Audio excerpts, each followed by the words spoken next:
నింపడే ఉంటుంది కాబట్టి అట్లాంటి భావాలకు దూరంగా ఉండాలి. ఇంకొక మెయిన్ నిదర్శనం ఏంటంటే ఏ ఇంట్లో నెగిటివ్ శక్తి ఏ ఇంట్లో అయితే ఆ దరిద్ర దేవత ప్రవేశించిందో ఇది మీ అందరికీ కూడా సులభంగా అర్థమవుతుంది. ఆ ఇంటి లోపల ఒక చెడు గాలి వాతావరణం ఏర్పడి ఒక దుర్వాసన వస్తూ ఉంటుంది. అంటే నెగిటివ్ స్మెల్. మనం కొన్ని ఇళ్ళలో పోతే అప్పుడు లక్ష్మి ఒక దేవాలయంతో సమానంగా మనకు ఒక సుగంధ భరితమైనటువంటి స్మెల్ వస్తుంది. మీ ఇంట్లో కనుక లేదా మీరు వేరే ఇంట్లోకి వెళ్ళిన వాళ్ళ ఇంట్లో కనుక నెగిటివ్ స్మెల్ వస్తున్నట్టు దుర్వాసన వస్తున్నట్టుంటే తెలియక వాళ్ళ ఇల్లు శుభ్రం చేసుకుంటారు. రోజు దానికి కావాల్సినటువంటి మంచి పదార్థాలు వాడడం అన్ని రకాల పదార్థాలు జరుగుతూ ఉంటాయి. ఇంకా 2 గంటలు ఇచ్చి పెట్టాలి. అవి జరిగినా కూడా ఇట్లా జరుగుతుంది అంటే ఆ ఇంటి లోపల దరిద్ర దేవత నివాసం ఉన్నట్టు. అంటే ఏ ఇంటి లోపల అయితే దుర్వాసన వస్తుంటుందో ఏ ఇంటి లోపల అయితే నెగిటివ్ గాలి అనేది వీస్తూ ఉంటుందో ఆ ఇంటి లోపల ఖచ్చితంగా ఎవరు దుష్టశక్తి నివాసం ఉన్నట్టు. అది మంత్రమే అనుకోని తంత్రమే అనుకోని ఏదనుకోండి. దరిద్ర దేవత అంటేనే ఒక నెగిటివ్. అది మీ భాషలో మంత్రాలే అనుకోని ఏదనుకోండి. ఇవన్నీ మీకు అనుసంధానం అయితే అంటే ఒక నెగిటివ్ ఎనర్జీ మన పైన ఉన్నది అని అంటే తప్పనిసరిగా ఇవన్నీ మన ఇంట్లో నడుస్తూ ఉంటాయి. ఇంట్లో చెడు గాలి వీస్తూ ఉండడం, దుర్వాసన వస్తూ ఉండడం. ఇంకొకటి ఏంటంటే ఆ వ్యక్తికి పైన కనుక దరిద్ర దేవత ఆహ్వానించి ఉండదంటే ఆ వ్యక్తి మాట్లాడుతున్నప్పుడు ఆ వ్యక్తి నోటి నుంచి కూడా దుర్వాసన వస్తుంది. ఇంతకుముందు ఒకసారి టాపిక్ మాట్లాడుకున్నాము. దుర్వాసన వస్తే ఎట్లుంటుంది, వాడు ఎంత కోటీశ్వర కుటుంబంలో ఉంటున్నా కూడా కింది పడిపోతాడని కూడా ఇంతకుముందు చెప్పిన. అట్లా రాకుండా ఏం చేయాలో కూడా చెప్పిన. ఇన్నోళ్ళ కూడా కాబట్టి గుర్తుండే వీడికి వచ్చిందే ముచ్చట పెట్టుకోవాలని మీరు చెప్పింది కదా ఇట్లా ఎదుర్కొంది అని ఆలోచన. ఎవరి నోటి నుంచి అయితే దుర్వాసన వస్తుందో ఎవరి ఇంటి లోపల దుర్వాసన వస్తుందో ఎవరైతే మనకు వాళ్ళ దగ్గరకు వచ్చినా కూడా వాళ్ళకు వెరైటీ ఒక మనం వాళ్ళకు దగ్గర ఉండడానికి వ్యతిరేకమైన భావన కలుగుతుంది కొంతమంది దగ్గర. ఆ వ్యక్తిలో తప్పనిసరి ఎవరు దరిద్ర దేవత ఆలోచించి ఉన్నట్టు. శ్రద్ధగా వెళ్ళాలి. అంటే మీరు అర్థం అంటే మీరు సవరించుకోవడం కోసం మీరు చెప్పండి. అంటే ఒక చెడు అనేది ఎట్లా మన పైన ఉంటుంది, ఏ రకమైతే మనం ఆలోచించి ఉంటుంది అనే విధంగా మనం తెలుసుకునే అంశాలు ఇవి. ఎవరైతే మాట్లాడితే చెడు వాసన వస్తుందో ఇంటి నుంచి ఎప్పుడైతే మనకు ఒక చెడు స్మెల్ వస్తుంటుందో చెడు వాతావరణం వస్తుంటుందో ఆ ఇంట్లో తప్పనిసరిగా నెగిటివ్ వాతావరణం అనేది ఉంటుంది. ఇంకొకటి అన్ని విధాలా బాగానే ఉంటాయి. ఏదన్నా వ్రతం చేద్దాం అనుకుంటున్నాం, ఏదైనా దేవతా వ్రతం చేద్దాం అనుకుంటున్నాం, లేదంటే దేవతా పూజ చాలా ఇంపార్టెంట్ అందరికీ. ఇవన్నీ బాగుంటే కూడా దైవ కార్యాలు చేయడానికి మనం వీలుకాకపోవడం. ఇప్పుడు ఒక సమస్య ఉంది మనకు, ఆ సమస్యానికి పరిష్కార మార్గం చేద్దాం అనుకుంటాం, లేదా ఒక పండుగ చేద్దాం అనుకుంటాం, ఇంట్లో దైవకార్యం స్వామి ఏదైనా దేవుని యొక్క కళ్యాణం చేద్దాం అనుకుంటాం, ఏదైనా వ్రతం చేద్దాం అనుకుంటాం, ఏదైనా అభిషేకం చేద్దాం అనుకుంటాం. ఆ సందర్భంలో ఉన్నటువంటి కుటుంబ సభ్యుల మధ్య గొడవలు స్టార్ట్ కావడం. ఇప్పుడు పెళ్లికి నా పెళ్లి ఉన్నది, రేపు వచ్చి కాడిచ్చి మంచిగా జరుగుతుంది నా పెళ్లి బ్రహ్మాండ ఫస్ట్ సారి పెళ్లి చేసుకుంటున్నాను. అందరు కార్లు ఇస్తారు, అందరు ఇంటిపై కార్లు ఇచ్చేసి వాళ్ళు తీసుకెళ్తారు. వాళ్ళు ఏం చేస్తారు, ఆడపిల్లలు కావచ్చు, వేరే వాళ్ళు కావచ్చు, ఏదో ఉద్దేశంతో కావచ్చు, అవి దానికి అర్థం తీసుకుంటున్నారు. నాకు కనీసం ఉంగరం పెట్టాడు అవును అని చెప్పేసి మనసులో పెట్టుకొని ఏం చేస్తారు, వీళ్ళకి సంబంధించిన 10 మంది తయారు చేసుకుని పోతారు పెళ్లికి. పెళ్లి కాడికి పోతారు. పెళ్లి కాడికి ఏం చేస్తారు, వీళ్ళు ఓటోడు పట్టుకోక వీళ్ళకి మంచిగా 10,000 ఖర్చు పెట్టి ఆ 10,000లో వీడియో పట్టుకు కొడుకుని వెళ్ళేవా మంచిగా 2 నక్షత్రాలు వేసి నువ్వు చల్లగా ఉండాలి నాన్న, ఆ ఈశ్వరుడు నీకు ఉండాలని కూడా డిస్టర్బ్ అయి ఉంటుంది. కానీ అట్లా ఉన్నది ఈ లోకంలో. ఎవరికి ఆ ఇంటిలో కనుక నెగిటివ్ ఉంటే ఏం చేస్తారు, వాళ్ళ బంధువులంతా కట్టలాడుకొని వాళ్ళ పైన యుద్ధానికి వెళ్తారు. యుద్ధం స్టార్ట్ అవుతుంది. నాకు బంగారం పెట్ట పెళ్లి చేసుకుంటావు, పెళ్లిలే అక్కడ అయ్యగారు కూర్చుంటాడు, వాడు తాంబూరాలన్నీ మోగుతూ ఉంటాయి, బాధ్యలన్నీ మోగుతూ ఉంటాయి. అక్కడనే గొడవలు స్టార్ట్ అవుతాయి. ఆ గొడవలు స్టార్ట్ అవుతుంది అని అంటే అక్కడ ఖచ్చితంగా జ్యేష్ఠాదేవి నివాసమై ఉన్నట్టు. అంటే నీ బంధువులు నీకు వ్యతిరేక భావనతో ఉంటున్నారు, నీకు కావాల్సినటువంటి సన్నిహితులు నీకు వ్యతిరేక భావనతో ఉంటున్నారు అంటే నీకు ఖచ్చితంగా జ్యేష్ఠాదేవి నీ పైన కన్ను పెట్టి నీ పక్కనే ఉన్నట్టు. అది అర్థం చేసుకోవాలి. ఏ శుభకార్యం చేసినా, ఒక హోమం చేద్దాం, సడన్ గా అన్ని ప్రిపేర్ చేసుకుంటాం. తప్పుగా అనుకోదు ఒక విషయం చెప్తాం. మన ఇంట్లో కూడా ఇలా పూజ చేద్దాం అనుకుంటున్నాం, ఆ పూజకు సంబంధించి అన్ని సెట్ చేసుకుంటాం. మనకు ఆ టైం దగ్గర ఉంటుంది, ఆటోమేటిక్గా ఋతుక్రమం దగ్గరకు వస్తుంది. అప్పుడు మనకు ఆ సంబంధం అనేది ఉండదు, ఆ టైంలో మనకు అసలు ఆ డేట్ అనేది ఉండదు. కానీ ఒక కార్యక్రమం చేసుకున్నాం, ఆటోమేటిక్గా జరుగుతుంది. అది జ్యేష్ఠాదేవి యొక్క ప్రభావం. ఒక 50 మందిని పిలిచి మంచిగా వ్రతం చేద్దాం, ఒక అభిషేకం కళ్యాణం చేద్దాం అన్ని ఏదో ప్రిపేర్ చేసినాం, లేదా ఒక ఆలయంలో పెద్ద వైభవం ఒక కార్యక్రమం జరుగుతున్నారు. రేపు శివరాత్రి ఉంది, మంచి అభిషేకం చేద్దాం నిర్ణయం చేసుకున్నాం, అభిషేకానికి మనం వెళ్ళాలి నిర్ణయం చేసుకున్నాం. ఆ నిర్ణయానికి వచ్చిన తర్వాత ఏం జరుగుతుంది, ఒక అద్భుతమైన కార్యక్రమం చేసే టైంలో కరెక్ట్ అన్ని సెట్ చేసుకుని బట్టలు గిట్ల అన్ని సెట్ చేసుకుని శుభ్రం చేసుకుంటే పోవచ్చు. అప్పుడు మనకు డేట్ ఉన్నది, దానికి సంబంధం ఉన్నది. ఆ టైం అంటే ఏదో రకంగా నీకు జ్యేష్ఠాదేవి నేను అడ్డుపరుస్తున్నది. దేనికి? దైవ కార్యాన్ని. ఆ కుటుంబాన్ని ఆగిపోతారు అంతే. ఇంట్లో ఒక త్రిమూర్తి మైనప్పుడు ఏం చేస్తారు, మొత్తం కుటుంబం అంతా కూడా దైవకార్యానికి కావాల్సిందే, తప్పదు కదా. అట్లా ఉన్నది అంటే దాంట్లో ఏంటని అక్కడ జ్యేష్ఠాదేవి నివాసమై ఉన్నది. అప్పుడు ఏం చేయాలి మరి? ఇట్లాంటి అంశాలు అనేటివి మనకు ఎక్కడైతే జ్యేష్ఠాదేవి నివాసం ఉంటుంది, ఎందుకై వస్తుంది అంటే కొన్ని అంశాలు అయితే తెలిసింది. ఎవరు చెప్పారు? ఉద్దాలక మహర్షి ఇట్లా ఉంటే మాత్రం 100% మా ఆవిడ నాతో అంటే మీ నువ్వు ఎక్కువ ఇష్టపడుతుంది, మీతోనే ఉంటుందని చెప్పినట్టు అంశాలు. ఇంట్లో గొడవలు పెట్టుకోవద్దు, భార్యాభర్తలు ఎట్టి పరిస్థితుల్లో తిట్టుకోవద్దు. అప్పుడప్పుడు తిట్టుకొని సంసారమే ఉండదు. ఎంత పెద్ద మహానుభులకైనా పార్వతి పరమేశ్వరుడు కూడా ఒక్కొక్కసారి కొట్టుకుంటూ తిట్టుకుంటారు. అది కామన్, సంసారం అన్నప్పుడు అన్ని జరుగుతూనే ఉంటాయి. అవన్నీ పట్టించుకుని నడవదు. కానీ ఎంత ఉండాలో అంత ఉండాలి. పిల్లల ధర్మాన్ని పిల్లలు పాటించాలి, పెద్దల ధర్మాన్ని పెద్దలు పాటించాలి, బంధువుల ధర్మాలు బంధువులను పాటించాలి. ఎక్కడెక్కడ పాటించుకుంటే మీ ధర్మానికి మీ దగ్గర ఉంటుంది. అది సారాంశం. అట్లాంటి విషయాలు కనుక మన ఇంట్లో ఉంటే ఇప్పుడు ఇవన్నీ కొన్ని అర్థమైనవి. చెడు అనేది అర్థమైంది. ఈ చెడు మన ఇప్పటి ఉంటే 100% చాలా మందికి ఇవన్నీ ఏదో రకమైన టచ్ అవుతుంది మనసులో. పోయేటప్పుడు ఒకరు కొట్టిన వాళ్ళు పెట్టుకుంటే వాడు తిరిగి కొట్టే జ్యేష్ఠదేవి. అక్కడ దరిద్రం మన ఇంకోటి ఉన్నట్టు, అంటే జ్యేష్ఠదేవి మన ఇంకోటి ఉన్నట్టు. అట్లాంటి అంశాలు కనుక మన ఇంకోటి ఉన్నప్పుడు వాటి నుంచి ఏ రకంగా దూరం కావాలి? Simple point. ఇట్లాంటి అంశాలు ఉన్నప్పుడు వాటి నుంచి ఏ రకంగా దూరం కావాలో కొన్ని అంశాలను ఎవరు చెప్పారు? ఉద్దాలక మహర్షి చరాచర సృష్టికి చెప్పారు. అవి ఏంటి అని అంటే, ఎవరైనా కూడా తప్పనిసరిగా ఉదయమే నిద్ర లేవాలి. ముఖ్యంగా స్త్రీమూర్తులు. అంటే మేమేమి చేసేస్తాం, అన్ని మామేమి చేస్తారు, దొరికిన ముట్టిగా ఆలోచన చేస్తారు. వాస్తవం. ఏ ఇంటిలో స్త్రీలైనా పురుషులైనా సూర్యోదయానికి పూర్వమే నిద్ర లేవడం మొదటి ధర్మం. కొన్ని అనివార్య కారణాల వల్ల పురుషులు నైట్ డ్యూటీ చేసేవాళ్ళు ఉంటారు, కొన్ని వేరే కార్యక్రమాలు చేసేవాళ్ళు ఉంటారు. వాళ్ళు కొన్ని బడ్డెలకు సంబంధించిన అంశాలు కొంతమంది స్త్రీలకు ఉంటాయి, పురుషులకు ఉంటాయి. అలాంటి అంశాలతో అంటే నిజంగా వాళ్ళ ధర్మం కోసం, వాళ్ళ కుటుంబం కోసం, వాళ్ళ యొక్క బంధువుల కోసం కష్టపడే గురించి చెప్తున్నాను. నేను కూడా రోజు బయట తిరిగేస్తాను స్వామి, రోజు 2 దాకా నేను బయట తాగుతూనే ఉంటాను. అతడుల గురించి పనిచేయాలి. రోజు 2 దాకా బయట రోడ్ల తిరుగుకుంటూ పంచాయతీలు పెట్టుకుంటాను. ఎవరైతే మంచోళ్ళు ఉంటారో వాళ్ళని ఏం చేయాలని ఆలోచించుకుంటా, వాళ్ళ ఇంటికి ఎంత పోవాలి, వాళ్ళు ఎట్లా డిస్టర్బ్ చేయాలి, వాళ్ళు ఏ రకంగా నేను ఖరాబ్ చేయాలని ఆలోచన చేస్తూ ఉంటాను. అట్లా కూడా నేను రోజు 2 దాకా పడుకోండి, మంచోనే కదా మరి, రోజు 8 దాకా పడుకోవచ్చు. అట్లా కూడా ఆలోచన చేస్తాను. ఆలోచన అనేది సరైనది కాదు. ఎక్కడ ఉండాలి?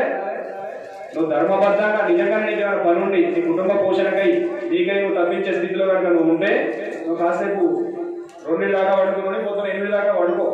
నిద్ర లేనప్పుడు సమయంలో ఇక్కడ మనిషికి ఒక 5-6 గంటల రెస్ట్ తప్పనిసరి అవసరం. ఆ రెస్ట్ తీసుకో, తప్పు కాదు. అది నిజంగా నీకు పని ఉంది.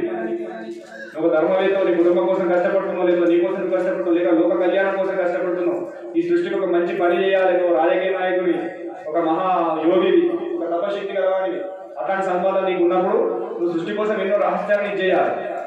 అప్పుడు నువ్వు కొద్దిగా లేటుగా పడుకున్నా లేటుగా లేవు, తప్పుగా.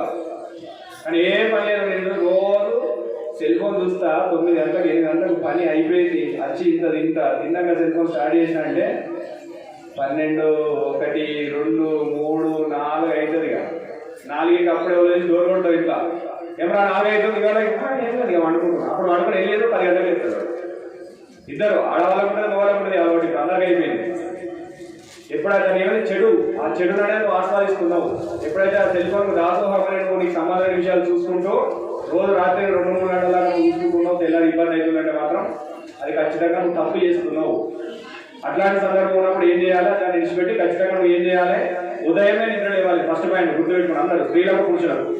మీ ఇంట్లో ఇలాంటి చెడు ఆలోచన ఉన్నప్పుడు, ఇంట్లో దుర్గంధం ఉన్నా, ఇంట్లో గొడవ జరుగుతున్నా, ఇంట్లో ఉన్నటువంటి ఒకదో వినలేకపోతున్నా, అదేం చేయాలి? First step. దానికి పూజలు పునస్కారాలు అనేది తర్వాత స్టెప్. ముందు చేయవలసింది మీలో మీరు మోటివేట్ కావడం. ఏం చేయాలి? సూర్యోదయానికి ముందుగా నిద్రకు వెళ్ళిపోవాలి. 5 గంటలకు లేస్తారా, 6 గంటలకు లేస్తారా, సూర్యుడు ఎప్పుడు ఉదయించడో చూసి 1 నిమిషం ముందు లేస్తారా, మీ ఇష్టం. అట్లా ఇప్పుడు అప్డేట్ అయిన అందరూ పంచాంగం ముందే దొరికే యూట్యూబ్లో అట్లా ఇలా. ఇవాళ 6 గంటల 30 నిమిషాలు సూర్యుడు వస్తాడు, నేను 4 గంటల 29 నిమిషాలు లేచి కూర్చుంటా. అయిపోయి వెరీ సింపుల్. అట్లాంటి ఆలోచన చేసిన కూడా చాలా మంది. అప్పుడు ఏం చేయాలి? మీ ఇష్టం. మొత్తానికి అటు నిమిషం ముందు లేచినా సరే కానీ సూర్యోదయానికి ముందు లేచి కొద్దిగా భగవంతుడికి సంబంధించిన ఆలోచన చేసుకోవాలి. మళ్ళీ ఒకటి ఏంటంటే, ఉదయం కనీసం 8-8:30 లోపల స్నానం చేయాలి ప్రతి ఇంటిలో ఉన్న వాళ్ళు. స్త్రీమూర్తులు తొందరనే చేయాలి. సూర్యోదయానికి ముందు లేచి ఇంటి ముందట ముగ్గేయాలి. శ్రీమూర్తి ధర్మం అని. ఏ ఇంటిలో ఉన్నటువంటి తల్లి అయినా ఒక లక్ష్మీ స్వరూపం అది తల్లి ఉంటుందో ఆ తల్లి సూర్యోదయానికి ముందు లేచి కొద్దిగా మానసిక స్నానం అయినా సరే, లౌకిక స్నానం మానసిక స్నానం అంటే కొద్దిగా తీసుకుని పైన కొన్ని కుటుంబాలు ఉంటాయి, బట్టలు ఉన్నాయి, వాళ్ళు తొందరగా స్నానం చేస్తే వాళ్ళ పనులు చేస్తూ ఉంటారు. అట్లాంటి వాళ్ళు ఏం చేస్తారు, కొద్దిగా నీళ్ళు పైన వదులుకొని భూమాతకు దండం పెట్టి, గురువుకు తల్లిదండ్రులు దండం పెట్టుకొని, మనసుకు దండం పెట్టుకొని వాళ్ళు పనులు అట్లా చేసుకోవచ్చు, తప్పు కాదు. అందరూ స్నానం చేయాలని ఏమి ఉండదు. లేవడం మాత్రం సూర్యోదయం ముందు లేచి ఇంటిలో ఉన్నటువంటి స్త్రీమూర్తి మాత్రం పొద్దున్నే వచ్చి ఇంటి ముందర ఏదో రకమైన ఒక ముగ్గు అనేది వేయాలి. ఆ ముగ్గు కూడా స్టిక్కర్లు అయినాయి, మంచి పాలిష్ బండలు వేయాలి, స్టిక్కర్ తలిగేసుకోవాలి. దాని అప్ప ముగ్గు వేసిన అయిపోయింది, స్టిక్కర్ 10 రూపాయలు అట్లాంటివి కూడా చాలా జరుగుతున్నాయి.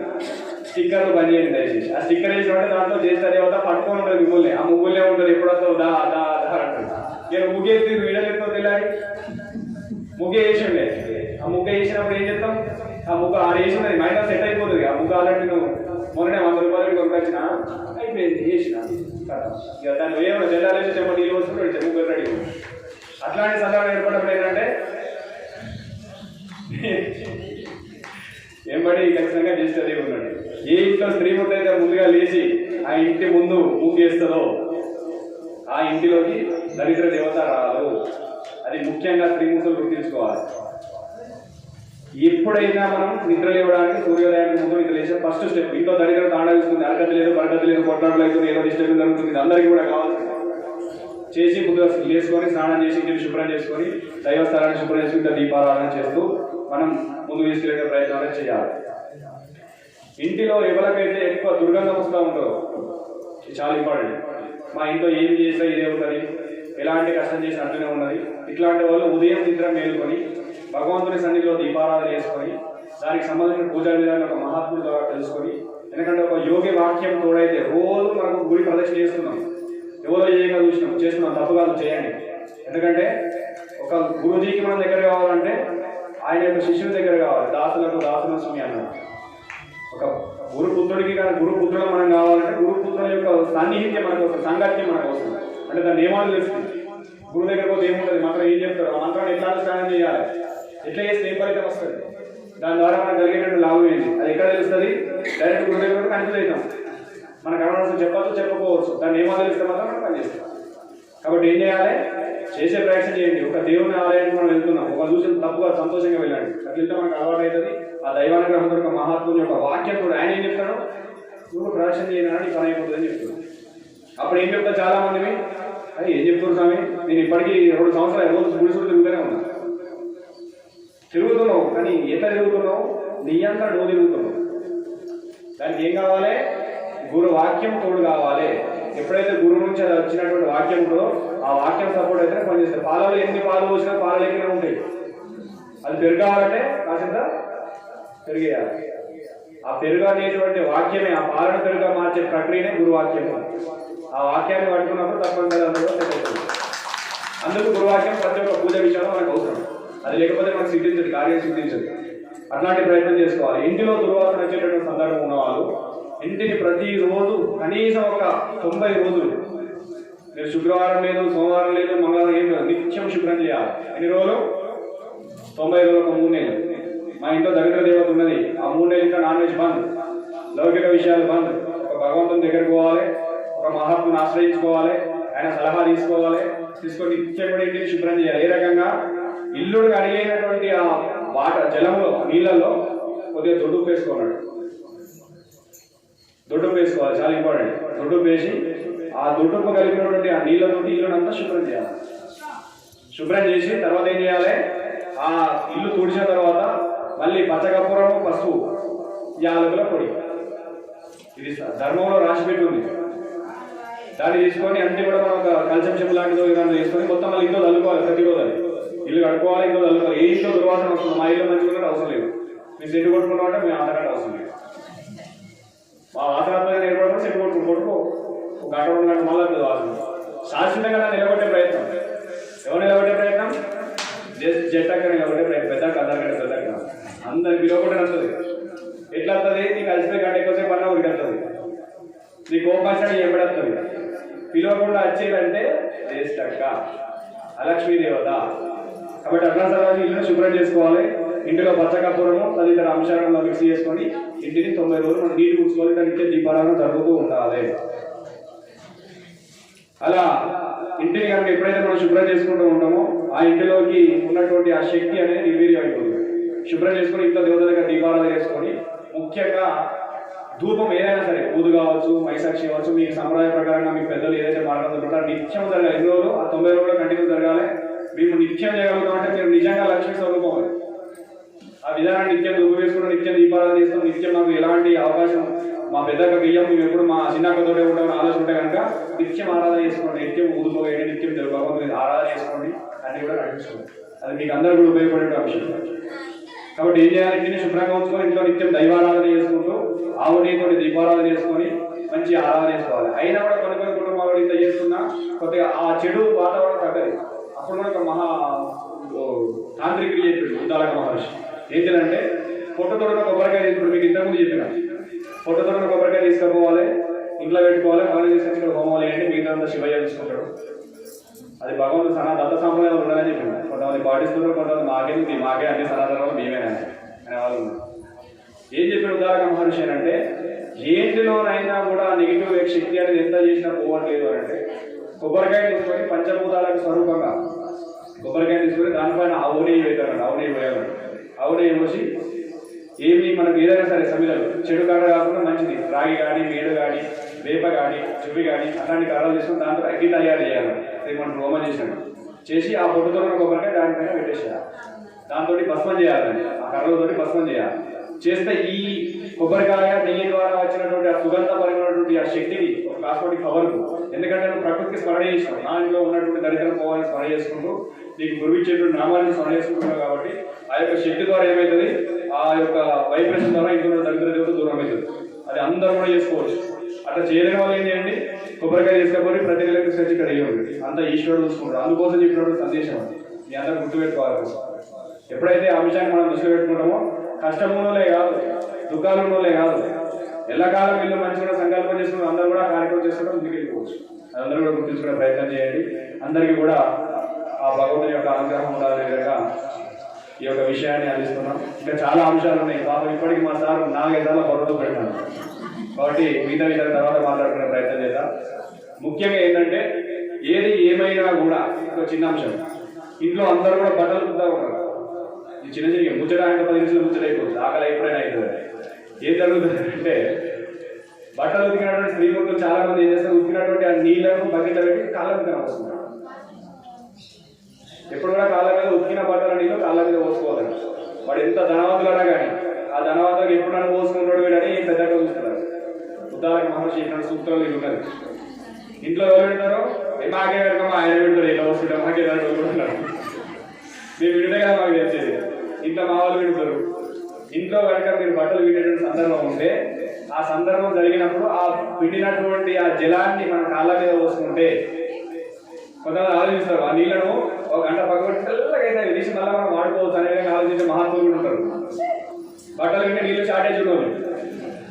పిండి అలానే కుదించి దాని గంట బకెట్ పక్కకు పెడతారు. మీద తెల్లగైన నీళ్ళు ఇచ్చి మళ్ళీ వేరే దానికి వాడుకుంటారు. అట్లాంటి పనులు చేయొద్దు. ఎవరైతే ఆ బట్టలు ఉతికిన నీళ్ళని కనుక మనం యూజ్ చేస్తే తప్పనిసరి అయిపోతుంది. మళ్ళీ ఇంకొక రహస్యం ఏంటంటే పక్కలో పడుకొని లేస్తాం కదా మనం. రాత్రి వండుకున్న పక్కల నుంచి లేచిన తర్వాత లేచుడు చెద్దటి మంట పెట్టుకుని బయట కావాలి. చాలా రహస్యం. పడుకున్నటువంటి బట్టల నుంచి బయటకు వచ్చి అన్నీ చేసుకొని ఆ బట్టల నుంచి మన రాత్రి అదే బట్టలో పడుకున్నట్టే చేస్తే అక్కడ రాహ అంటది కదా, దీన్ని తీసి బోను అంటది. కాబట్టి ఏం చేయాలి? ఫస్ట్ లేచుడే ఖచ్చితంగా ఉన్నటువంటి చెద్దర్లను మడత పెట్టుకోండి, దాన్ని శుభ్రించి పక్క పెట్టండి. పిల్లలకి చెప్పండి, మీరు పాటించండి. చిన్న పిల్లలు ఉంటారు, వాళ్ళు సపరేట్ రూములలో పెట్టున్నారు. వాడు బట్టలు అట్టనే పెట్టేస్తున్నా మన క్రమశిక్షణ.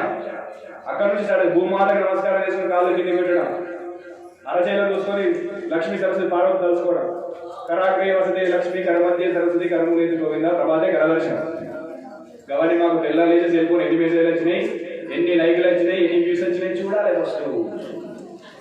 అట్లాంటి వ్యవస్థను దూరంగా అండి. అట్లయితే దరిద్ర యువత మనం ఎప్పటి నడుస్తూ ఉంటుంది. ఫస్ట్ ఏం చేయాలి? తల్లిదండ్రులకు భగవంతుడికి మీకు ఉన్నటువంటి దైవానికి దండం పెట్టుకున్న తర్వాతనే దినచర్య కింద కాళ్ళ కింద పెట్టి భూమాత క్షమాప్రార్థన. అమ్మ తల్లి నన్ను మోస్తున్నావు, ఈ రోజు నీ మీద అడుగుపెట్టాలి తప్పదు కాబట్టి నేను అడుగుపెడుతున్న తల్లి నన్ను క్షమించు, నన్ను చల్ల కాపాడు, నన్ను మంచి లోక కళ్యాణ కార్యక్రమం చెయ్యి అవన్నీ శ్లోకాలు మనసులో అనుకోండి. బయటకు తెల్లాలేసి పుస్తకం నాకేమో చెప్పిన రాసి అని మళ్ళీ రాసిచ్చుడు ఏమవుతుంది, కాలు నీ మీద పెడుతున్నా నన్ను క్షమించు, నన్ను చల్లగా చూడు, నా కుటుంబాన్ని చదువు, నన్ను చదువు. ఎందుకంటే చరాచర సృష్టి అన్ని కూడా భూమాతకు దాసోహమే, మంచిని భరిస్తే చెడును భరిస్తుంది. కాబట్టి దాన్ని మనం గుర్తించుకోవాలి. భూమి మీద కాలు పెట్టుకుంటే నమస్కారం చేస్తూ నమస్కారం పెట్టి తిరిగినా ఖచ్చితంగా ఉన్నటువంటి శ్రద్ధను మడత పెట్టుకోండి, చాలా ఇంపార్టెంట్. ఎవరైతే పక్క బట్టలు మడత పెట్టరో ఆ ఇందులో ఖచ్చితంగా దరిద్ర దేవత తాండవిస్తుంది. పిల్లలైనా సరే నేను మడత పెట్టడం, మా పిల్లలు చిన్న పిల్లలు కదా మేము ఏం చేస్తామంటే తప్పు. వాళ్ళ క్రమశిక్షణ పెట్టండి, పెట్టినట్టు వాళ్ళు కూడా చిత్రహించడం వాళ్ళ వ్యవహారం వాళ్ళకి నడుస్తారు. అది అందరూ కూడా చేయవచ్చు అనుకుంటే అందరూ కూడా సాధ్యమైన పని, అది క్రమశిక్షణ పని, దాన్ని అందరూ కూడా గుర్తించుకోవాలి. అలా చేసుకుంటూ చాలా మంది ఏం చేస్తారు, పక్క బట్టల నుంచి వచ్చి మసిగుడ్డలు కుట్టుకుంటారు. అంటే ఇంట్లో మనం వంట చేసే పదార్థాలు ఉంటాయి కదా, ఇక్కడ చాలా ట్విస్ట్ ఉంటుంది. అందరూ లేచినాం, పక్క బట్టలు మడత పెట్టినాం, బయటకు వచ్చినాం, డైరెక్ట్ వంట చేస్తున్నాం. అంటే మనం స్నానం చేయకుండా కొన్ని ఆఫీస్కి వెళ్ళే వాళ్ళు, చిన్నపిల్లలు స్కూల్కి వెళ్ళే వాళ్ళు పొద్దున్న స్నానం చేయకుండా వంట చేస్తారు. అట్లాంటి వాళ్ళు ఏం చేస్తారు, మసిగుడ్డలు అంటారు. మీ భాషలు ఏమంటారు, మా భాషకు మసిగుడ్డ అంటారు. వేరే గిన్నెల పట్టుకునేది ఉంటాయి కదా, వంట చేసే గిన్నెల పట్టు మసిగుడ్డలు అంటారు, అట్లా అంటారు. అది ఏమంటారు కానీ వాటిని మాత్రం ఏం చేయాలి, నువ్వు స్నానం చేయకముందు పట్టినటువంటి ఆ మసిగుడ్డను ఖచ్చితంగా నువ్వు స్నానం చేయకముందే మళ్ళీ దాన్ని శుభ్రం చేసి పక్కన పెట్టుకో. స్నానం చేసిన తర్వాత శుభ్రమైన వస్త్రాన్ని వాడాలి. ఎందుకు వాడాలి, నువ్వు ఎప్పుడైతే శుభ్రమై వంట చేస్తున్నావో ఆ పదార్థాన్ని ఎక్కడ పెడుతున్నావు, మన భగవంతుడు నివేదన పెడుతున్నావు. నివేదన పెడుతున్నావు అంటే నువ్వు ఆ మైల పట్టిన బట్టతో ఆ గిన్నెలు ఉంటుంది, అపరిశుభ్రం అవుతుంది. ఆ వంటలు ఇక్కడ పెడితే దరిద్రానికి నీకు హేతు అవుతుంది. ఆ రహస్యం కోసం మసిగుడ్డను తప్పనిసరి శుభ్రం చేయండి. అది ఏం చేస్తారు జాలీల నెలకోసారి పెడతారు, నల్లగా ఉంటుంది, సేమ్ చేస్తే తలెక్కనే ఉంటుంది. అది ఏ ఇంటిలో మసిగుడ్డ నిజంగా నల్లగా ఉంటుందో ఆ ఇంట్లో నిజంగా అక్కడక్కడే పక్క పొయ్యికాడ పెట్టుకున్నట్టు, దరిద్ర దేవతను పొయ్యికాడ పెట్టుకున్నట్టు. ఆ మసిగుడ్డను ఏం చేయాలి, ప్రతిరోజు శుభ్రం చేయాలి. పొద్దున సాయంత్రం మీరు 3 పెట్టుకుంటారు, 4 పెట్టుకుంటారు, మీ ఇష్టం. సెల్ ఫోన్ ఒక్కొక్క 4 పెట్టుకోలేదు, మసిగుడ్డ పెట్టుకుంటే ఏమొచ్చింది. కాబట్టి ఎప్పుడైనా మీరు స్నానం చేసి బయటకు వచ్చిన తర్వాత ముట్టినట్టు మసిగుడ్డను స్నానం చేసిన తర్వాత విజయాలు మళ్ళీ ఇంట్లో లాజిక్ ఉంటుంది. స్నానం చేయక ముందు ముట్టినటువంటి ఆ మసిగుడ్డను స్నానం చేసిన తర్వాత ఉంటుంది. చాలా మంది ఆలోచన చేస్తారు, అక్కడ ఆ లాజిక్ మిస్ అవుతారు. స్నానం చేయక ముందు దాన్ని ముట్టి మళ్ళీ స్నానం చేసినాక దాన్ని విండుకుంటారు. అట్లా విండదు. ఎప్పుడైతే పక్క బట్ట నుంచి లేచి వచ్చినావో మళ్ళీ పడక గదిలోకి వెళ్ళదు. ఫస్ట్ పాయింట్, పడక గట్ట నుంచి బయటకు వచ్చిన తర్వాత ఏ మసిగుడ్డ అయితే నువ్వు ముట్టినావో ఆ మసిగుడ్డను మళ్ళీ స్నానం చేసిన తర్వాత తాగొద్దు. అంటే ఏం చేయాలి, నువ్వు స్నానంకి వెళ్ళే ముందే దాన్ని ఖచ్చితంగా శుభ్రం చేసుకోవాలి. తర్వాత కొత్త బట్టలు పక్కకు పెట్టుకోవాలి. కొత్త బట్టలు వేసుకునే బట్టలు కాదు, మసిగుడ్డలు పక్కకు పెట్టుకొని శుభ్రం చేసుకొని అది అన్ని విధాలా తెలియజేసే ప్రయత్నం చేసుకోవాలి. ఇంకొకటి లాస్ట్ పాయింట్, లక్ష్మీదేవి ప్రతి ఇంటికి వచ్చేటువంటి సమయం ఉంటుంది. ప్రతిసారి ఎప్పుడు వస్తుందో, పొద్దున, మధ్యాహ్నం సాయంత్రం వస్తుంది అన్నట్టు. వెరీ గుడ్, చెప్పిన వాళ్ళంతా ధన్యవాదాలు. మీకు చెప్పడం వల్ల నేను ధన్యుని అడిగిన గర్వంగా ఉన్నది. లక్ష్మీదేవి ఎప్పుడైతే సాయంత్రం వచ్చింది చెప్పారు కాబట్టి అబ్బా మా స్వామి చెప్పినని చెప్పుకుంటారు బయట, చాలా గర్వం ఉన్నారు. కాబట్టి లక్ష్మీదేవి ఎప్పుడు వస్తుంది ఇళ్ళకు, సాయంత్రం టైంలో ప్రత్యేకంగా వస్తుంది. జ్యేష్ఠదేవికి ఏది టైం, నువ్వు ఏసిన వస్తుంది, కోపం వచ్చిన వస్తుంది, మసిపడడం ఉంటుంది, పక్క పడి మరద పెట్టపోయిన వస్తుంది, భర్తను భార్య దిగిన వస్తుంది, భార్యను భర్త దిగిన వస్తుంది. ఎప్పుడు కూడా అన్ని స్పాట్ నీడలాగా ఎప్పుడు ఉంటుంది. కానీ లక్ష్మీదేవి వచ్చేటటువంటి సమయం మాత్రం ఖచ్చితంగా సాయంకాల సమయం. ఆ సమయంలో ఏం చేయాలి, ఇందులో పవిత్రమైన హృదయాలతో ఉండాలి. ముఖ్యంగా ఆ టైంలో నిద్రపోవద్దు. ఎవరికైతే దరిద్రం ఎప్పుడు ఉంటుందో అదే టైంలో బయట తిరిగి వచ్చి ఖచ్చితంగా ఏమవుతుంది, ఆ టైంలో నిద్ర వస్తుంది. చాలా మందికి అది అర్థం చేయండి. ఎప్పుడైతే మీకు నెగిటివ్ ఉంటుందో ఆ టైంలోనే నిద్ర వస్తుంది. ఆ నిద్రకి ఏమవుతుంది, మనకు దరిద్ర దేవత ఉన్న విషయం. కాబట్టి సాయంత్రం టైంలో ఎవరు కూడా నిద్రపోవద్దు. ఆ టైంలో మనం నిద్రపోవద్దు. ఇప్పుడు సాయంత్రం టైంలో ఎట్టి పరిస్థితుల్లో ఎవరు కూడా నిద్రపోవద్దు. ఎప్పటి నుంచి, సాయంత్రం 5 నుంచి రాత్రి 2 గంటల మధ్య ఎవరు కూడా నిద్రకు వెళ్ళేటటువంటి సమయం కాదు. ఆ టైంలో చెడు పనులను చేయవద్దు, చెడు ఆలోచనలు చేయవద్దు, చెడు భావాలను కలిగి ఉండవద్దు. మీరు సరిగా అందుకే నేను ఏం చెప్తా, సాయంత్రం 5 నుంచి రాత్రి 8 గంటల మధ్య తాగుతున్న పని చేయండి. అంటే తినడం అంటే శాకాహారం కాదు, మాంసాహారం పని చేయండి. మద్యం నీళ్లు కూడా తాగదు, దాంట్లో కూడా నీళ్లు తాగుండ్రి, ఛాయ్ తాగుండ్రి, తీర్థం తీసుకోండి. గుడి పోతా స్వామి మీరు తాగాలంటే తీర్థం కూడా తీసుకోవద్దా? అటువంటి మహాత్ములు ఉంటారు, పుణ్యపురుషులు. మన సమాజం అద్భుతమైన సమాజం. మంచిని క్వశ్చన్ చేస్తుంది కానీ చెప్తే అర్థం చేసుకో. ఎందుకంటే అక్క ఎంబడే ఉంటుంది కాబట్టి. అటువంటి ఎంబడే ఎవరు ఉంటారు, అక్క ఉంటుంది. ఏ అక్క ఉంటుంది, సరే ఆకలి అవుతుంది అందరికి, నాకు కూడా అవుతుంది. కానీ చెప్పే ముందు మొత్తం చెప్తే పరిపూర్ణం అయితే మన తొందరగా వెళ్ళిపోయిన అందరూ కోపడ్డాడు నా మీద, నాకు అర్థమైంది. ఒక్కొక్కరు కొంచెం కోపమా, అరే సామి మేము ఎంతో దూరం నుంచి వచ్చినాం, మాకు ఎంతో మాట్లాడడం ఏం అవును అని చెప్పి ఆయన వెళ్ళిపోయాడు. ఇక అందుకే చెప్తాను, ఇక అందుకే మా కూడా పెద్ద చేసాను, అందరికి మంచిది కదా, పోయినప్పుడు ఇప్పుడు ఇయ్యాలి కదా, అందుకోసం నేను చెప్తున్నాను. దాని ఏంటంటే సాయంత్రం టైంలో ఎట్టి పరిస్థితుల్లో నిద్రపోవద్దు, చెడు పదార్థాలు మాట్లాడద్దు, చెడు ఆహార పదార్థాలు తీసుకోవద్దు, మనసులో చెడు సంకల్పాన్ని ఎట్టి పరిస్థితుల్లో రానియద్దు. చెడు అంటే అన్నీ ఉన్నాయన్న, చెడు అంటే దానికి డెఫినేషన్ ఏంటిది అని అడగాల్సిన అవసరం లేదు. మీ మనసుకు నచ్చింది చెడు అనిపిస్తే అది చెడు, మంచి అనిపించింది మంచి. ఆ టైంలో ఏం చేయాలి మరి? ఖచ్చితంగా భగవత్ నామస్మరణ చేయండి. ఇంటి లోపల టీవీలో సీరియల్, సెల్ ఫోన్లో వేరే పాటలు వినొద్దు. టీవీ వాడండి, సెల్ ఫోన్ వాడండి, దానిలో భగవంతుడి కీర్తనలు వినండి, భగవంతుడి శ్లోకాలు చదవండి, భగవంతుడి పాటలు వింటూ ఉండండి, మహాత్ముల యొక్క ప్రవచనాలు వినండి. అందుకే చాలా మన భక్తి ఛానల్ పెద్ద పెద్ద వ్యవస్థ కలిగిన వాళ్ళు సాయంకాలం సమయంలో మంచి మంచి ఉపన్యాసాల కార్యక్రమాలు పెడుతున్నారు, సప్తాహాలు పెడుతున్నారు. సప్తాహాలకు వెళ్ళండి, వెళ్ళి అక్కడ కార్యక్రమాలు నిర్వహించుకోండి, అట్లాంటి కార్యక్రమం వినండి. ఎప్పుడైతే మనం మంచి దైవాలకు సంబంధించిన అంశాలు మనం వింటూ ఉంటామో అక్కడ ఏమైతే మనకు తప్పనిసరిగా సత్సాంగంలో జ్యేష్ఠాదేవి వీడు ఎప్పుడు మంచిగా ఏంటంటే నేను మా చెల్లెలు చూస్తాను. ఆ టైంలో లక్ష్మీదేవి చూస్తుంది ప్రతి ఇంటిని.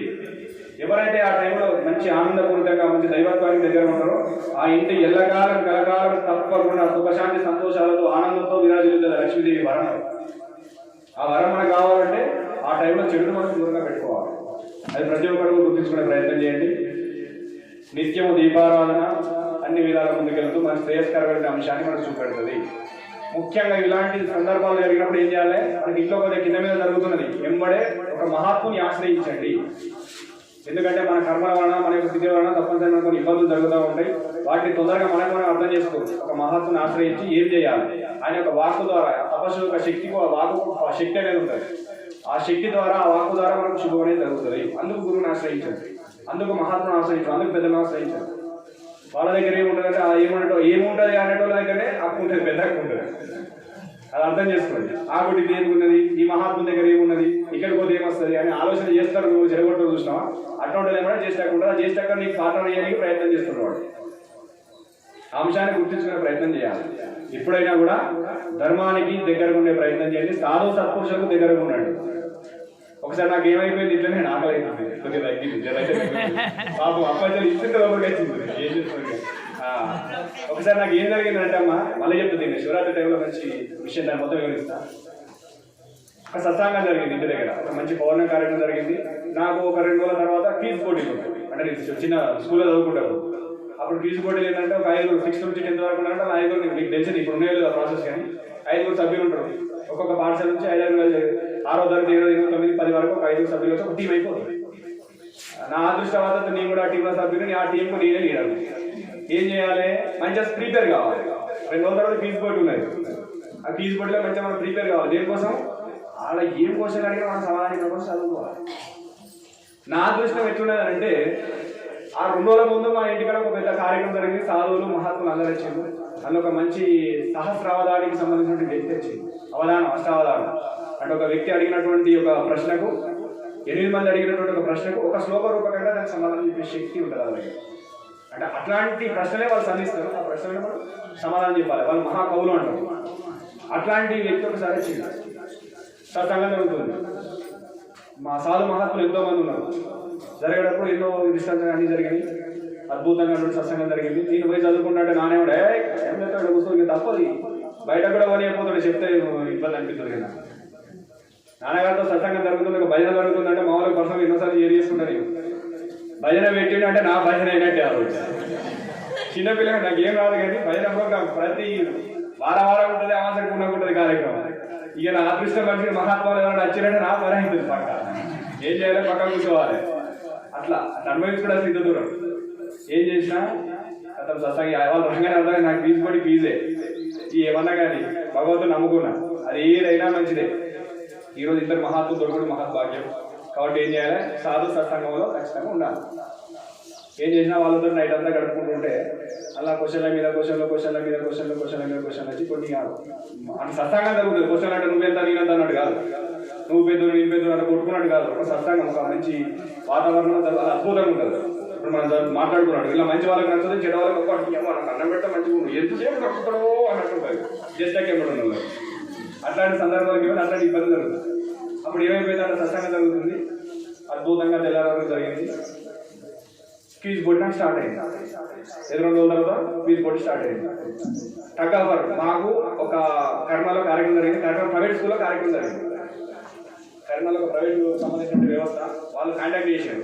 నా చిన్నప్పటి నుంచి గవర్నమెంట్ సార్ కూతుంటే పోదు, లేకపోతే లేదు, లేకపోతే అటుండే పరిస్థితులు. ఓ కాలకు ఒక చెప్పు, ఓ కాలకు ఒక చెప్పు, తేరాగానే మళ్ళా వేరే ఉన్నది. ఈ కాలకు ఒక కలర్, ఆ కాలకు ఒక కలర్, అట్లా కష్టపడ్డా.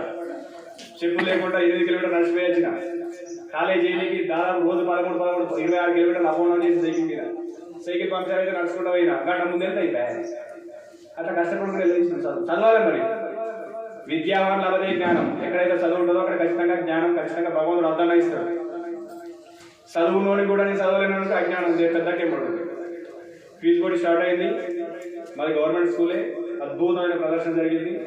లాస్ట్కి ఏం చేసిన ఒక మహా కళాకారుడు, ఆయన ముస్లిం క్యాండిడేట్. ఆ స్కూల్కి ఎవరైతే మాకు ఆతిథ్యం ఇచ్చిన మాకు ఫీజు బోర్డు కాంటాక్ట్ చేయడానికి వాళ్ళు ఇది చేసిండ్రు. అట్లా ఏం చేసినారంటే కొన్ని స్కూల్లో పేరు రావడం కోసం వాళ్ళు పెట్టుకుంటారు అన్నమాట. అన్ని పాఠశాలను పిలిచి ఇంట్రెస్ట్ వాళ్ళు రావచ్చు అని చెప్పేసి వాళ్ళు పెట్టేస్తారు. వాళ్ళ పాఠశాలకు గొప్పతనాన్ని చాటేయడం కోసం ఇట్లాంటి కొన్ని స్పోర్ట్స్ కానీ కొన్ని క్రీడలు కానీ చేసుకుంటారు. వాళ్ళ గొప్పతనం చేయడం కోసం ఏం చేసిండ్రు, ఫీజు బోర్డు పెట్టేసింది. బ్రహ్మాండంగా జరిగింది కార్యక్రమం. వేలాది మంది స్టూడెంట్స్ వచ్చారు, పెద్ద పెద్ద వాళ్ళందరూ వచ్చారు, కలెక్టర్ వాళ్ళు అందరూ ఉన్నారు. అందులో కూడా సెలెక్టెడ్ టీమ్స్ వెళ్తాయి.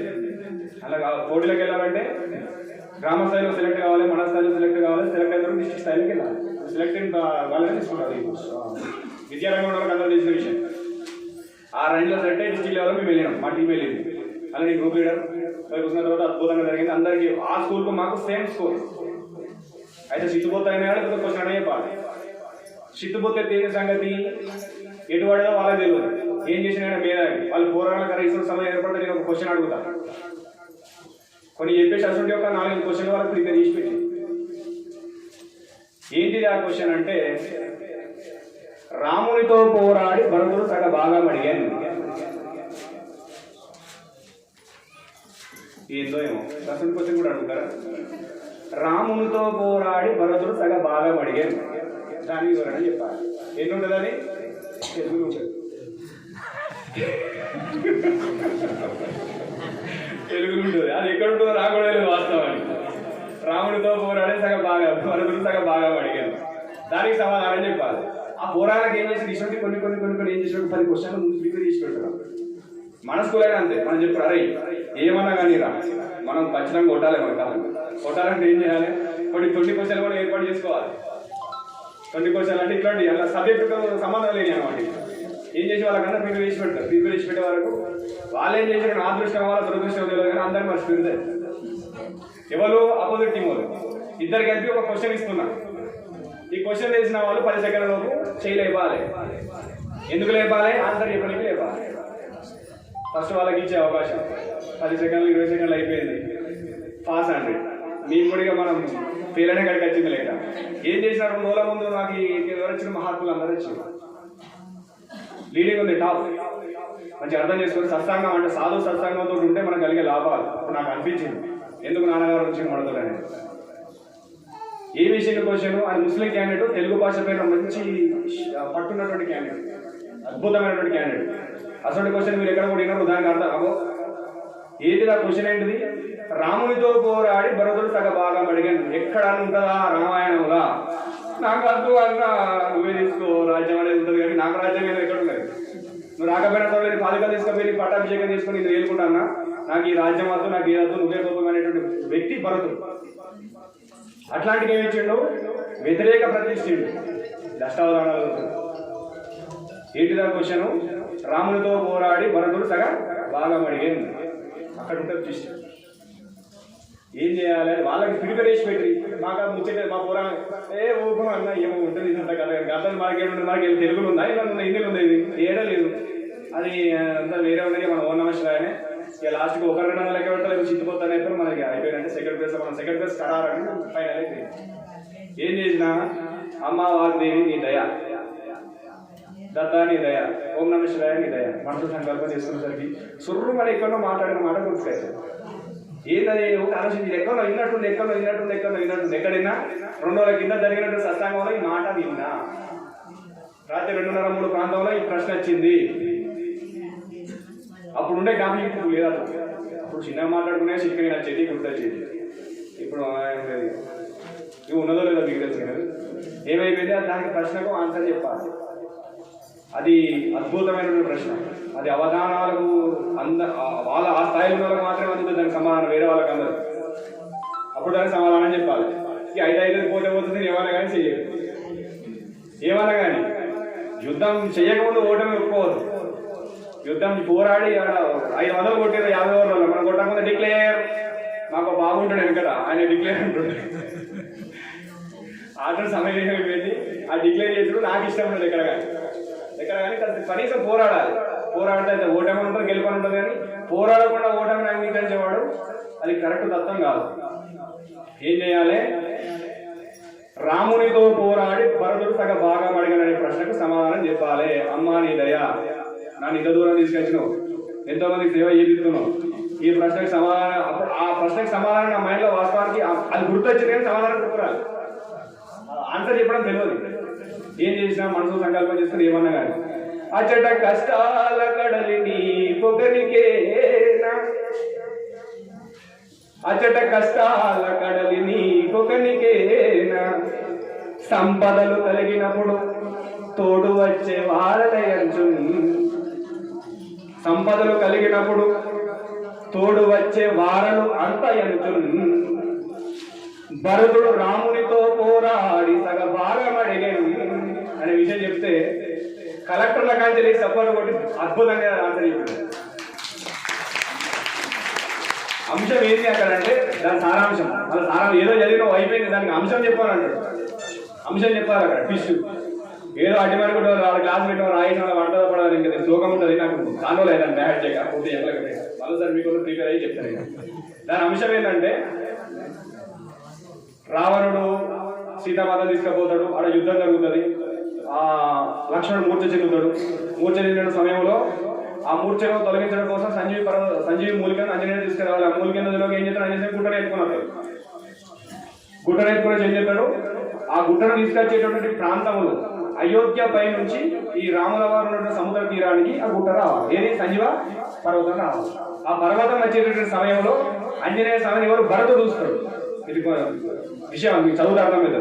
చూసి ఏం చేస్తాడు? వీడు నా అన్నకి ఏదో ప్రమాదం కలగబెట్టే విధంగా ఉన్నాడు. ఎందుకంటే ఆంజనేయుడికి భరతుడికి అప్పుడు లేదు, సంబంధం లేదు. ఆంజనేయుడు అంటే ఎవరో భరతుడికి తెలియదు. ఆ సందర్భంలో ఏం చేస్తాడు? ఆంజనేయ స్వామి వెళ్తున్న సమయంలో భరతుడు వీడేదో నా అన్నకు ఇబ్బంది కలిగిస్తున్న ఉద్దేశంతో బాణం వేసే ప్రయత్నం చేస్తాడు. బాణం చేసే చేతిలో గుట్టుండే, ఈ చేతిలో గలుండే. అయ్యో సోదరుడు వంత పని చేయకు, నేను వెళ్ళేదే రామకార్యం కోసం వెళ్తుంది. ఇట్లా రామునికి ఇట్లా ఆపద వచ్చింది, సీతామాత రావణాసురుడు తీసుకెళ్ళాడు, మీకు ఇబ్బంది జరుగుతుంది. శ్రద్ధగా వినండి, మీ అందరికీ చాలా పవిత్రమైనది, ఎక్కడ కూడా దొరికే సంశయం కాదు. ఆ సందర్భం జరిగినప్పుడు ఏం చేస్తాడు? భరతుడు బాణం వేయబోతే ఆంజనేయ స్వామి ఆపి ఇట్లా రావణుడికి ఇట్లా యుద్ధం జరుగుతుంది. లక్ష్మణ స్వామి మూర్ఛ చెందిండు. రామ బలగమంతా కూడా చాలా బాధలు ఉన్నారు. ఆ బాధ భరించలేకపోతున్నాం. నేను సూర్యుడు ఉదయించే లోపే మూలికలు తీసుకుపోతేనే అక్కడ లక్ష్మణుడు బతుకుతాడు. కాబట్టి దయచేసి నా పరిస్థితి అర్థం చేసుకో, నువ్వు బాణమయ్యకు సోదరా అని, అన్న తమ్ముడు అని ఆ సోదరునికి అర్థం వస్తుంది అని భరతుడికి ఆంజనేయ స్వామి చెప్తాడు. అప్పుడు భరతుడు ఆ ఉన్నటువంటి సంస్కృతంలో ఏమంటాడు? ఇంత కష్టం వచ్చింది నీకు రామచంద్ర, ఎన్ని కష్ట సుఖాలలో మనం తోడున్నాం, ఎన్ని సుఖాలలో మనం తోడున్నాం, ఇంత కష్టంలో నాకు తోడెందుకు ఇయ్యవు, నాకు ఖచ్చితంగా నీ కష్టంలో నాకు భాగం కావాలి అనేటువంటి సమాధానం. ఏంటో భాగం అది? నీ కష్టం అనేటువంటి దాంట్లో నాకు సగ భాగం కావాలి. ఏమడుగుతుండు వాడా భరతుడు? రామునితో పోరాడి సగ భాగం అడిగాను. బాధ ఎవరితో చెప్పుకుంటాడు? అనేదో చెప్పుకుంటాడు. రామచంద్ర, నా పరిస్థితి ఏంది? నన్ను ఎందుకు చేసినావు? నా పరిస్థితికి ఎందుకు చేసినావు? ఎన్నో దాంట్లో కలిసి ఎన్నో ఇది ఉన్నావు, ఇంత మంచి దాంట్లో నన్ను ఎక్స్పెక్ట్ ఎట్లా పోతున్నావు? ఖచ్చితంగా నువ్వు ఏం చెప్తావు నాకు సంబంధం లేదు, కానీ నీ బాధ నాకు సగ భాగం ఇస్తేనే నువ్వు అన్నావు, నేను తమ్ముడిని లేకపోతే పట్టుకోలేనని ఏడుతా ఉంటాడు. ఆ సందర్భంగా వేసినటువంటి ప్రశ్న ఇది. దాన్ని ఎక్స్ప్లెయిన్ చేయగలగాలి. ఆ ఎక్స్ప్లెయిన్ చేస్తే ఎవరైతే ప్రశ్న చేసినటువంటి ఆ ముస్లిం తెలుగు పండితున్నాడో ఉన్నటువంటి కలెక్టర్లు వాళ్ళందరూ లేచి దప్పర్లు కొట్టి ఆ క్యాండిడేట్ ఎంబడికి చెప్పినప్పుడు 500 పాత లోట్లు ఉంటుండే. ఇది దాదాపు 2005-2006 ప్రాంతంలో జరిగిన సందర్భం. 500 లోటు తీసి నాకు ఇచ్చి పెద్ద కండువా కప్పించి కలెక్టర్ తోటి మంచి అవార్డు ఇప్పించింది నాకు. అది సాధువుల సత్సంగంతో జరిగేటటువంటి సత్కారం.